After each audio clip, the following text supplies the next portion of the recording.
Hello बच्चों, कैसे हो आप लोग। चलिए आज आप लोग को चैप्टर 4 पढ़ा देते हैं, लीनियर इक्वेशंस इन टू वेरिएबल्स।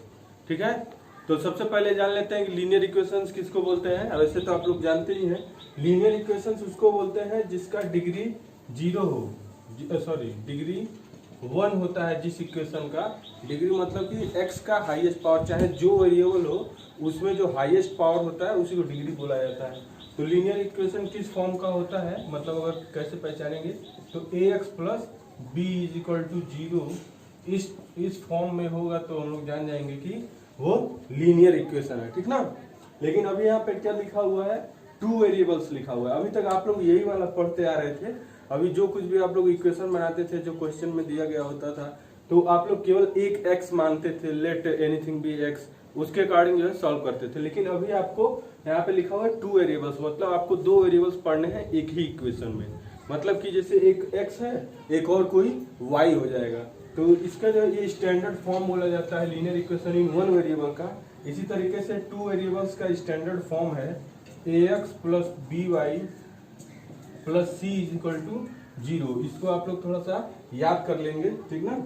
ये स्टैंडर्ड फॉर्म है, स्टैंडर्ड फॉर्म है किसका, ये लीनियर इक्वेशन इन टू वेरिएबल का ये स्टैंडर्ड फॉर्म है। इसी से हम लोग पहचान करेंगे कि ये इक्वेशन टू वेरिएबल वाला है कि नहीं है।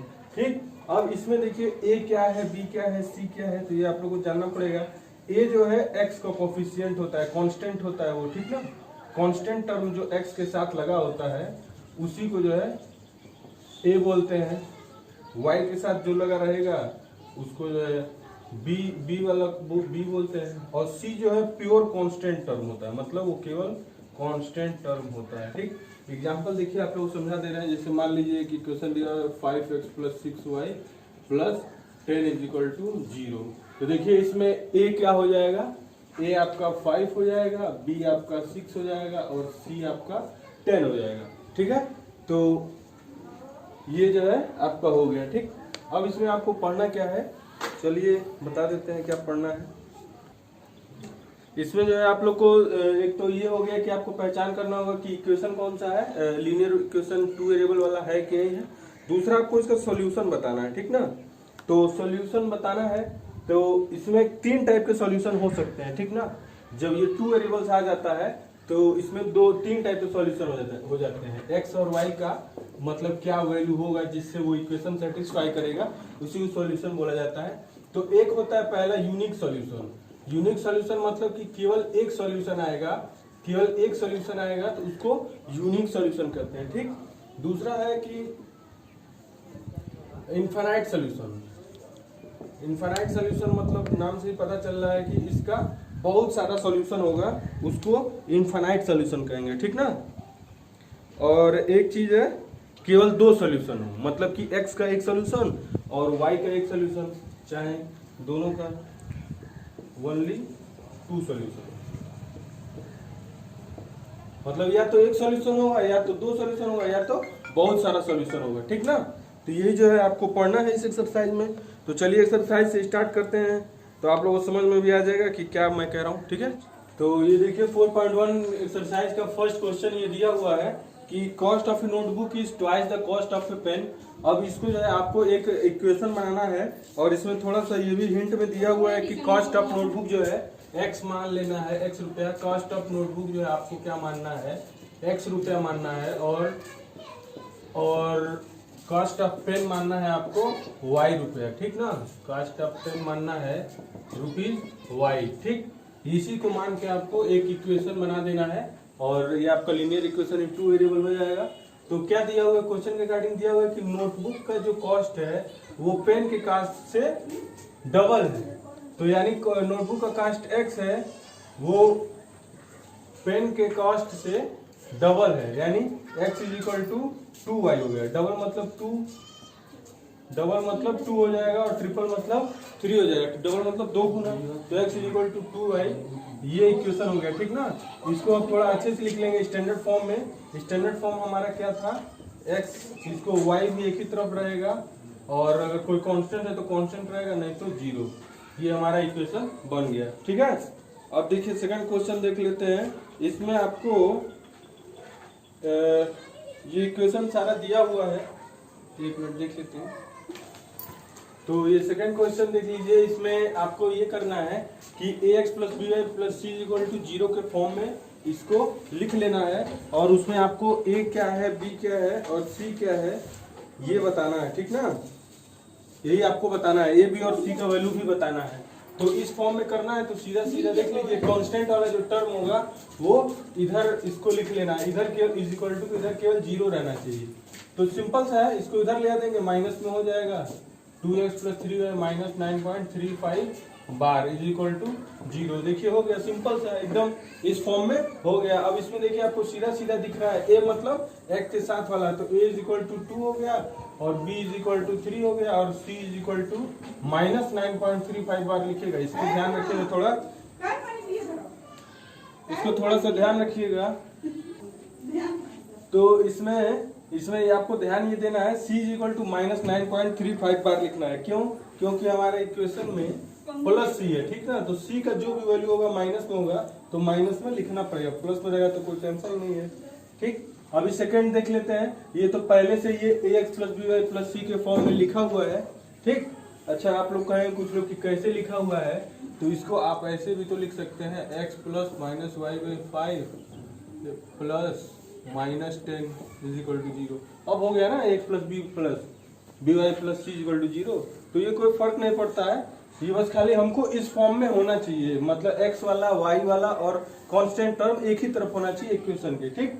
तो अब यहाँ से a का वैल्यू क्या हो गया, x के साथ कुछ नहीं लिखा हुआ है, इसका मतलब a हो गया हमारा 1। जब कभी भी किसी वेरिएबल के साथ कोई नंबर नहीं रहता है, कांस्टेंट नहीं रहता है, तो 1 माना जाता है। यहाँ पे b इज इक्वल टू यहाँ से क्या आ जाएगा, देखिए माइनस 1/5 आ जाएगा। क्यों? क्योंकि y/5 लिखा हुआ ना माइनस का, तो माइनस वाला साथ में लिखेंगे। उसी तरीके से यहाँ पे c का वैल्यू क्या आ गया, -10, ठीक। और यहाँ से देखिए, इसमें आपको बनाना पड़ेगा उस फॉर्म में, तो क्या करेंगे, c कांस्टेंट को इधर ले आएंगे, तो इधर ले आए तो क्या हो गया, -6 इज इक्वल टू 0 हो गया, ठीक ना। तो यहाँ से आपको सीधा सीधा दिख रहा है, a इज इक्वल टू -2 है, b इज इक्वल टू 3 है और c इज इक्वल टू क्या है, -6, ठीक। तो ये सारा कुछ हो गया आपका आंसर। और इसमें ये आपको बस यही करना है, 2 एक्सरसाइज है, 2 चैप्टर है इसमें। और 4.2 इसके बाद बताया है, थोड़ा सा गलती हो गया है, ऊपर 4.21 ही लिखा हुआ है, तो उसको समझ जाइएगा, 4.2 वाला है, ठीक ना। Okay, thank you. चलिए, तो ये आपको फर्स्ट क्वेश्चन दिया हुआ है, y is equal to 3x plus 5, और इसमें पूछा ये है कि इसमें से जो ये 3 स्टेटमेंट दिए हुए हैं, इनमें से कौन सा सही है, कौन सा ऑप्शन सही है। तो पहला ऑप्शन क्या दिया हुआ है कि यूनिक सॉल्यूशन होगा, इस क्वेश्चन का यूनिक सॉल्यूशन होगा, ठीक। तो सबसे पहले क्या करते हैं, देखते हैं कि सॉल्यूशन निकालते कैसे हैं, ठीक ना। तो एक जो है हिट एंड ट्रायल मेथड से मैं आपको बता रहा हूँ। हिट एंड ट्रायल मतलब क्या कि अपने मन से कोई भी वैल्यू रखेंगे और देखेंगे कि क्या हो जा रहा है, उससे सॉल्यूशन निकल आ रहा है कि नहीं आ रहा है, ठीक ना। तो यहाँ पे y इज इक्वल टू दे दिया हुआ है, तो हम लोग x का वैल्यू मानते हैं, ठीक। जो कुछ भी दे दिया रहता है उसको नहीं माना जाता, जो चीज नहीं दिया रहता उसी को मानते हैं। तो y इज इक्वल टू दे दिया इस इक्वेशन में, तो यहाँ पे x का वैल्यू हम लोग मान लेते हैं। तो चलिए, x का वैल्यू अगर हम लोग 1 जब मानेंगे तो क्या हो जाएगा, y बराबर x का वैल्यू हम लोग यहाँ रख के देखते हैं क्या हो जाता है y का वैल्यू। तो 3 × 1 प्लस 5, तो ये क्या हो गया, 3 × 1 3 हो गया प्लस 5 इज इक्वल टू 8 आ गया, यानी y इज इक्वल टू 8। तो x इज इक्वल टू 1 माने हैं, तो y इज इक्वल टू क्या आ गया है, 8 आ गया। यही इसको सोल्यूशन बोला जाएगा, ठीक। तो अभी हम लोग और x का वैल्यू रख के देखते हैं क्या आंसर आ जाएगा। तो अगर देखिए x का वैल्यू जब 2 रख रहे हैं तो क्या हो जाएगा, 3 × 2 6 हो जाएगा, 3 × 2 6 हो जाएगा, और 6 और 5 11 हो जाएगा। तो देखिए दूसरा वैल्यू आ गया है y इज इक्वल टू 11। जब x इज इक्वल टू 1 है तो y इज इक्वल टू 8 आ गया, x इज इक्वल टू 2 है तो y इज इक्वल टू 11 आ गया। अभी हम लोग x इज इक्वल टू 3 रख के देखते हैं क्या होता है। तो x इज इक्वल टू जब 3 रखेंगे तो 3 × 3 क्या हो जाएगा, 9 हो जाएगा। तो 9 + 5 क्या हो जाएगा, 14। तो y इज इक्वल टू क्या हो गया, 14। तो आप लोग देख सकते हैं कि इसमें जो भी और भी आगे x का जो वैल्यू हम लोग रखेंगे, y का कुछ ना कुछ वैल्यू आता रहेगा। यानी x का जो है इनफाइनाइट मतलब वैल्यू आप रख सकते हैं उस, और y का भी वैल्यू जो है बहुत सारा आ सकता है। तो इसमें क्या पता चल रहा है, यही बात पता चल रहा है कि यूनिक सॉल्यूशन तो इसका है नहीं, ठीक। तो ये स्टेटमेंट क्या हो गया, गलत हो गया। टू सॉल्यूशन बोला है तो टू सॉल्यूशन भी नहीं है, ये भी स्टेटमेंट गलत है। ये वाला स्टेटमेंट सही है क्योंकि इस इक्वेशन के बहुत सारे सॉल्यूशन है, इसीलिए ये वाला इक्वेशन सही है। तो इसमें आपको रीजन भी देना है क्यों यूनिक सॉल्यूशन वाला ऑप्शन गलत है। इसमें आप लिख देंगे क्योंकि this equation has more than one solution, ठीक ना, इसलिए ये गलत है, ठीक। अब चलिए नेक्स्ट क्वेश्चन देख लेते हैं। स्टार्ट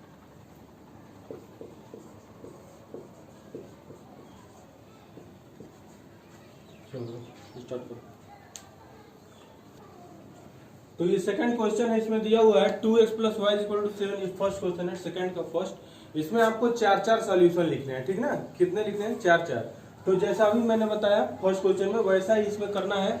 x का या y का जो भी वैल्यू है आप पहले मान लेंगे और दूसरे का निकल आएगा, ठीक। तो चलिए हम लोग x का ही वैल्यू रख के स्टार्ट करते हैं। तो x = 0 रख के स्टार्ट करते हैं, ठीक। क्या वैल्यू आएगा देख लेते हैं। तो x की जगह 0 रखेंगे और y की जगह वही रखेंगे। तो ये क्या आ जाएगा, 2 × 0 0 हो गया, y बराबर क्या आ गया 7। तो ये एक सोल्यूशन हो गया, ठीक। ये दोनों सोल्यूशन कैसे लिखेंगे, ये दोनों लिखेंगे। ये फर्स्ट सोल्यूशन हो गया कि x = 0 y = 7, ठीक।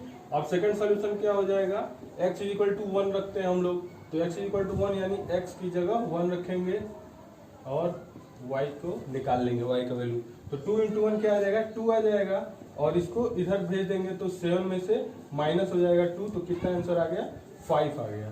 तो x = जब 1 हो रहा है तो y = 5 हो गया। ये आपका सेकंड सॉल्यूशन हो गया, ठीक। इसी तरीके से x = 3 रख के देख लेंगे। बहुत आसान है ये, कोई मुश्किल नहीं है। और इसको थोड़ा मन लगा के पढ़िए क्योंकि इसको आपको हाई स्कूल में भी पढ़ना है, बोर्ड में आपको आएगा ये सारा क्वेश्चन। बोर्ड में भी आपका यही सेम चैप्टर है, थर्ड चैप्टर है, लीनियर इक्वेशंस इन 2 वेरिएबल्स, ठीक ना। तो अभी इसमें आप लोग इसका बेसिक बताया जाएगा, उसमें आपको थोड़ा एडवांस लेवल है। तो ये जब बेसिक आप सीखे रहेंगे तभी उसमें आपको और समझ में आएगा, ठीक ना। तो मन लगा के पढ़िए इसको। तो x = 3 रखना है, तो जहां पे x है वहां पे 3 रख दिए। देखिए 2 × x है ना, तो x की जगह 3 रख दिए। तो 2 × 3 हो गया प्लस y = 7। तो 2 × 3 क्या हो जाएगा, 6 हो जाएगा और इसको उधर भेज देंगे। तो 7 में से क्या हो गया, माइनस हो गया 6। आंसर कितना आ गया, 1 आ गया, ठीक। तो x = 3 पे y का वैल्यू कितना आ गया है, 1 आ गया है। एक और सॉल्यूशन लिख देते हैं क्योंकि 4 पूछा है। तो x = 4 रखेंगे। अच्छा, जरूरी नहीं है कि कुछ आप जो है क्या रख रहे हैं, x = कुछ भी आप रख सकते हैं, वो आपके ऊपर डिपेंड करता है। -1 भी रख सकते हैं, -2, चाहे 100, 200 कुछ भी रख सकते हैं। लेकिन जितना बड़ा वैल्यू रखेंगे उतना बड़ा आंसर आएगा। सॉल्व करने में थोड़ा सा प्रॉब्लम हो सकता है, इसलिए छोटा छोटा वैल्यू रखेंगे तो अच्छा रहेगा। माइनस में भी आप रख सकते हैं, माइनस में रखने में भी थोड़ा आसानी रहता है। तो 2 × 4 हो गया, x की जगह 4 रख दिए और y का वैल्यू कुछ नहीं है, रखना है वैसे ही। और देखिए 2 4 जा कितना हो रहा है, 2 4 जा 8 हो रहा है। 8 को हम लोग क्या करेंगे, इधर ले आएंगे। तो क्या हो जाएगा, 7 में से माइनस हो गया 8 और देखिए आंसर क्या आ गया, माइनस में आ गया। 7 - 8 क्या होगा, -1, ठीक। तो यहाँ पे लिख देंगे y = -1। ये देखिए 4 सोल्यूशन हमको मिल गए हैं, ठीक। 1 2 3 4, ठीक। यही करना है आपको बाकी के तीनों क्वेश्चन में, ठीक ना। तो इसमें देखिए थर्ड क्वेश्चन है x - 2y = 4 और इसमें आपको बताना है, इसमें दिया हुआ कई सारा पार्ट है, बताना है कि ये जो सॉल्यूशन दिया हुआ है x और y का, वो इसका सॉल्यूशन है कि नहीं है, इस इक्वेशन में रखने पर सेटिस्फाई हो रहा है कि नहीं हो रहा है। अच्छा, ये देखिए ये सॉल्यूशन लिखने का ये भी तरीका है, यही तरीका सही है। इसी तरह आप सॉल्यूशन लिखेंगे, जैसे सेकंड वाला क्वेश्चन बताया था ना, तो उसमें आप लोग ऐसे ही लिखिएगा। पहला वैल्यू 1 और 1 आया था और 5 आया था शायद, तो ऐसे लिख लेंगे, ठीक। 1 मतलब पहले x वाला फिर y वाला, तो यही करना है यहाँ पे, ठीक। तो x की जगह 0 रख के हम लोग देखेंगे, पहला वाला लगा रहे हैं। x की जगह 0 और y की जगह 2 रखेंगे, देखते हैं ये सही हो रहा है कि नहीं, LHS और RHS बराबर हो रहा है कि नहीं है। अगर दोनों बराबर नहीं होगा तो ये सॉल्यूशन नहीं है, ठीक ना। अगर बराबर है तो सही है। तो x = 0 हो गया, -2 × 2, तो कितना हो गया, ये तो -4 आ गया, जबकि आना कितना चाहिए 4। तो ये सॉल्यूशन नहीं है, नॉट सॉल्यूशन लिख देंगे, not solution, not the solution of ये x - 2 है। अब सेकंड वाला भी देखिए बता देते हैं। 2 और 0 रखना है, तो जहाँ x है वहाँ 2 रखना है और जहाँ y है वहाँ 0 रखना है। तो ये भी देखिए नहीं होगा क्योंकि 2 - 2 × 0 0 हो गया और ये 2 आ गया, जबकि आना कितना चाहिए 4, तो ये भी सॉल्यूशन नहीं है। ठीक, चलिए एक और ये चौथा दिया हुआ है, इसको देख लेते हैं। √2 और 4√2 दिया हुआ है, तो x की जगह √2 रख दिया, -2 इंटू वाई की जगह 4√2 रख दिए, तो ये क्या हो जाएगा देखिए, 2 इंटू 4 8√2 हो गया, और -√2 ये तो बिल्कुल भी नहीं है। क्यों? क्योंकि ये माइनस करेंगे तो माइनस में 7√2 आएगा आंसर, तो ये भी सॉल्यूशन नहीं है। ठीक, बाकी आप लोग चेक कर लीजिएगा, इसमें 5 सॉल्यूशन दिया हुआ है, चेक कर लीजिएगा। ठीक, अब चौथा क्वेश्चन दिया हुआ है, चौथा क्वेश्चन दिया हुआ है कि 2x + 3y = k, एक इक्वेशन है, इसमें अगर x = 2 है और y = 1 है, तो k का वैल्यू आपको निकालना है। ठीक ना, k का वैल्यू आपको निकालना है, तो बहुत ही सिंपल क्वेश्चन है। इसमें आपको खाली x और y का वैल्यू रख दीजिए, k का वैल्यू अपने आप आ जाएगा। देखिए x और y का वैल्यू जब रख देंगे तो सारे कांस्टेंट हो जाएंगे और k का वैल्यू आ जाएगा। तो चलिए रख देते हैं, x की जगह 2 + 3, y की जगह 1 = k, यही ना है। तो 2 इंटू 2 क्या आ गया 4, और 3 इंटू 1 क्या हो गया 3, तो k = क्या आ गया 7। कितना इजी है ना, यही आंसर हो गया। तो ये 4.1 आपका खत्म हो गया, और 4.2 भी चलिए अभी बता देते हैं।